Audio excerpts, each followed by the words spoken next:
तारीख थी 15 जुलाई 2025। इंडिगो की फ्लाइट 6E2482 पटना एयरपोर्ट पर लैंड ही करने वाली थी।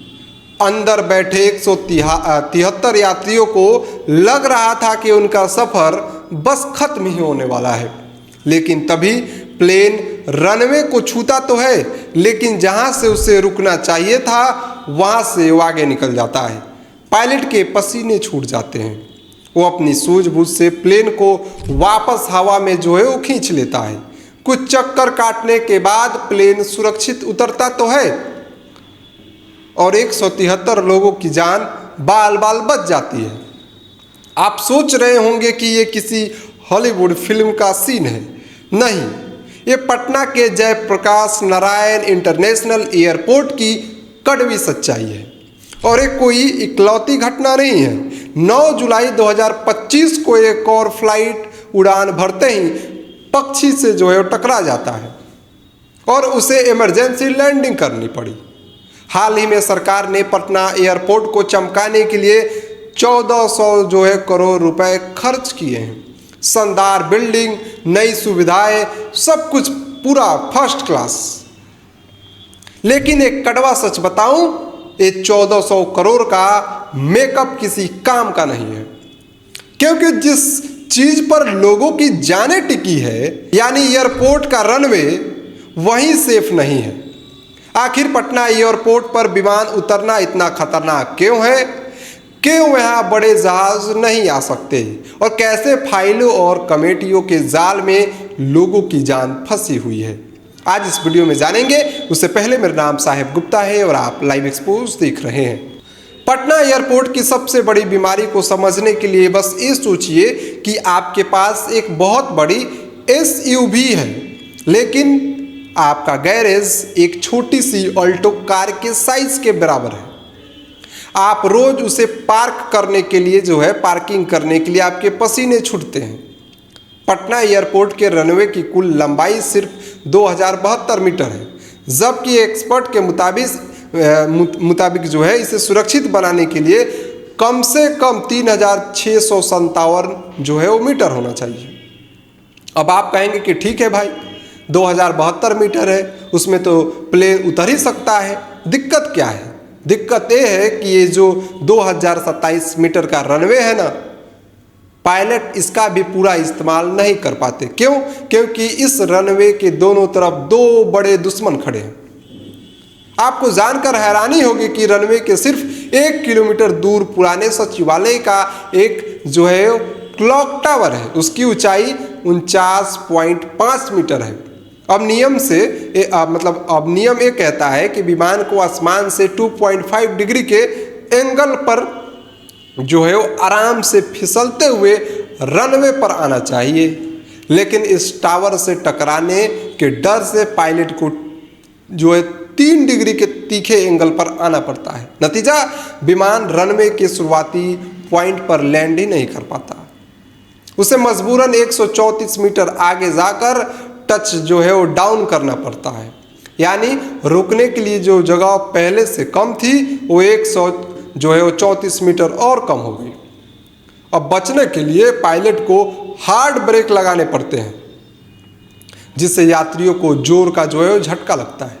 रनवे के दूसरे छोर यानी पश्चिम पर फुलवारी शरीफ रेलवे लाइन है। लैंडिंग के दौरान रेलवे के खंभ यानी पोल्स और तारों की वजह से रनवे का 395 मीटर का हिस्सा पूरी तरह से वेस्ट हो जाता है। अब गणित लगाइए कि 2072 मीटर के रनवे में मतलब अगर हमें ये रुकावटें हटा दे, जो रुकावट है उसको हटा दे, तो विमान को सुरक्षित रुकने के लिए भी सिर्फ और सिर्फ 1677 मीटर की जगह मिलती है। कोहरे या जो बारिश का मौसम होता है उसमें जो लो विजिबिलिटी होती है, तो ये किसी बुरे सपने से भी कम नहीं होता है उस समय। रनवे की बात तो हो ही गई। अब बात करते हैं आसमान के दुश्मनों की। 9 जुलाई वाली घटना याद है? बर्ड हिट, यानी पक्षी टकरा गया। ये पक्षी आखिर एयरपोर्ट के पास क्या कर रहे थे, कहाँ से आते हैं? दरअसल एयरपोर्ट के पास रेलवे लाइन के इलाके में गंदगी है और खुले में मांस मछली की दुकानें लगती है। गर्दनी बाग इलाके में कचरा जो है वो डंपिंग स्टेशन भी रहा है, जहाँ कचरा और मांस भी होगा। वहाँ चील, कौवे और दूसरे पंछी दो है वो आएंगे ही। और जब 800 किलोमीटर प्रति घंटे की रफ्तार से जो है उड़ता हुआ प्लेन किसी छोटे से पक्षी से टकराता है तो एक बम के धमाके जैसा असर करता है। हालांकि इसमें एक अच्छी खबर यह है कि प्रशासन अब जाग रहा है। विमानों की बर्ड हिट से बचाने के लिए गर्दनी बाग वाला जो कचरा डंपिंग स्टेशन को जो है यारपुर में शिफ्ट किया जा रहा है। वहाँ 11 करोड़ की लागत से एक नया मतलब आधुनिक जो है वो गार्बेज ट्रांसफर स्टेशन बना है, ताकि एयरपोर्ट का इलाका कचरा मुक्त रहे और पंछी वहाँ ना आए। अब सवाल यह है कि जब समस्या पता है तो सरकार रनवे को 2072 मीटर से बढ़ाकर 3657 मीटर कर ही क्यों नहीं देती? आपके मन में सवाल आता होगा। जवाब है जमीन। रनवे बढ़ाने के लिए लगभग 29 एकड़ जमीन की जरूरत है, लेकिन एयरपोर्ट चारों तरफ से पैक है। इसके सामने जो है 2 बड़ी चुनौतियां हैं। चुनौती नंबर 1, पटना जू, संजय गांधी जैविक उद्यान की जमीन। रनवे को जो है पूरब की दिशा में बढ़ाने के लिए चिड़ियाघर से जमीन लेनी पड़ेगी।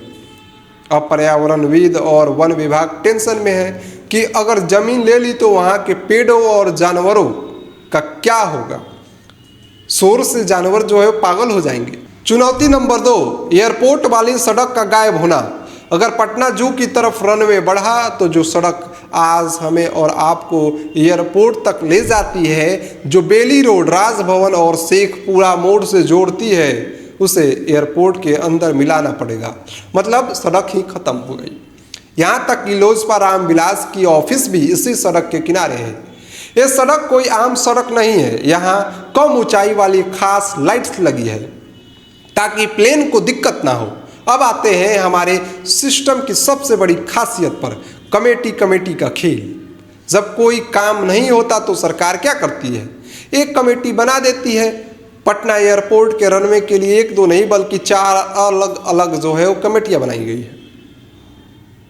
केंद्र सरकार की मुख्य कमेटी, जिसमें वन मंत्रालय के सचिव, पटना जू के डायरेक्टर और एयरपोर्ट अथॉरिटी के लोग शामिल हैं। टेक्निकल डेडिकेटेड कमेटी भी है। डीएम स्तर पर भी कमेटी बनाई गई है।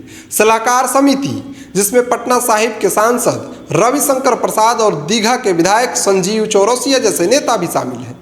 पिछले साल भी एक कमेटी बनी थी। उसने अपनी एयरपोर्ट में जो रिपोर्ट में कह दिया था कि भाई पटना जू की वो जमीन दे दो जो बेकार पड़ी है। आपको क्या लगता है क्या हुआ होगा? कुछ नहीं। 1 साल बीत गया, जमीन अभी तक नहीं मिली। 6 अप्रैल को फिर से एक बैठक हुई। सांसद रविशंकर प्रसाद जी ने कहा कि अध्ययन चल रहा है। वैकल्पिक व्यवस्था पर भी गंभीरता से चर्चा हो रही है। 10 महीने पहले तत्कालीन डीएम त्यागराजन को भी जो है 700 मीटर जमीन का नापजोख करने की रिपोर्ट दी गई थी। पूर्वी हिस्से में 500 मीटर और पश्चिम में 200 मीटर बढ़ाने का जो है प्रस्ताव था, लेकिन फाइलें आज भी टेबल खेल रही है और ज़मीन का एक टुकड़ा आज तक नहीं मिला है। खैर, देखना यह होगा कि रनवे का विस्तार कब तक होता है और रनवे के वजह से जो बड़ी बड़ी फ्लाइटें हैं वो नहीं आ पाती है। खैर, आपकी क्या राय है? आप क्या सोचते हैं? कमेंट बॉक्स में बताइएगा ज़रूर। बहुत बहुत धन्यवाद।